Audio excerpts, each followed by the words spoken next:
This time I'd like to invite Father Charlie Currie to the podium. Charlie is the former president of the Association of Jesuit Colleges and Universities and is one of the co-founders of the Ignatian Solidarity Network.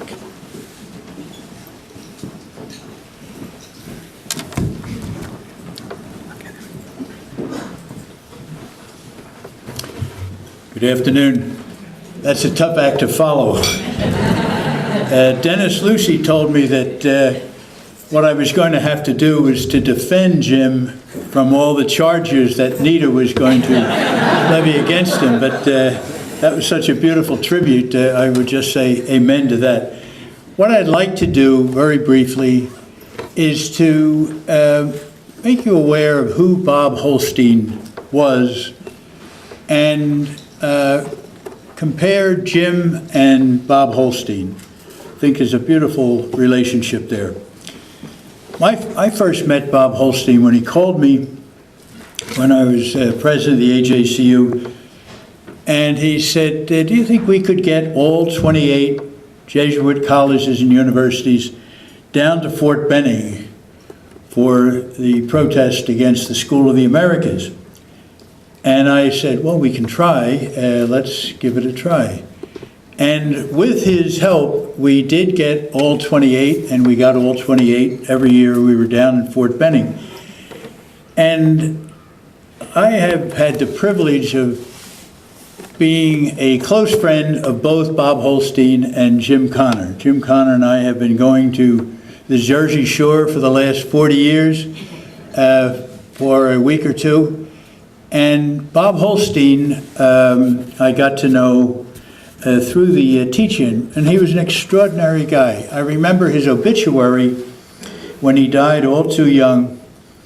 The obituary in the paper in California was to the effect that Bob Holstein's body was not able to hold all his passion for justice, his compassion for all those who were in need, and his sense of humor.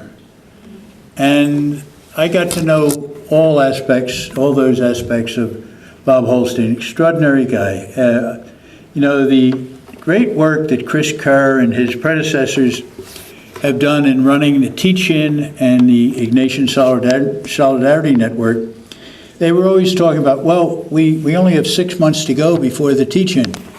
With Bob Holstein, he and I would have maybe 2 weeks, but it always happened. And it was his idea to do this under a tent. And that's why you have the logo for the Ignatian Solidarity Network, including a tent. We had this tent along the river, the Chattahoochee River in Columbus, Georgia, and it was an extraordinary experience for 10 or 12 years to be under that tent under all sorts of conditions. Many times we're in the pouring rain. People would be standing outside the tent. We'd get 3,000 people there. And we would have these extraordinary Saturday night liturgies. The folks in Columbus, Georgia, or some folks, would try to harass us by running helicopters over the tent so it would be difficult to hear the speakers, or they would have music playing across the river with all the speakers turned toward the tent. But in the midst of all of this, we had this extraordinary outpouring, and you saw that beautiful little video of the Teach-In. Young people coming together, young and old. We always had a good mix. But that was all Bob Holstein. He had this incredible ability to bring people together around important issues. And that's the relationship I'd like to draw between Bob and Jim Connor.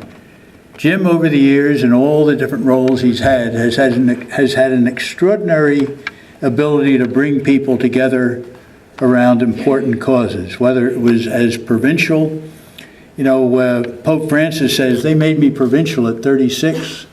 That was a crazy thing to do. The Maryland province made Jim Connor provincial at 38. He had a 2-year advantage over the Pope. But that was a critical time in the history of the Maryland province. Our provincial had left to get married, and Jim was the one who rescued the Maryland province. Then as president of the Jesuit Conference, one of his tasks then was to go down to the funeral of Archbishop Romero in El Salvador when the people there, many of them were killed at that funeral. And as pastor at Holy Trinity, as running the Woodstock Center, extraordinary capacity to bring people together to do good things. And the other thing that struck me, many things, but we don't have all day, Bob Holstein and Jim Connor, to me, represent integrity. You know who they are, what they stand for. They're never going to let you down. And that has been my experience of Jim Connor over the years. At the same time, he has that incredible ability to bring us all together.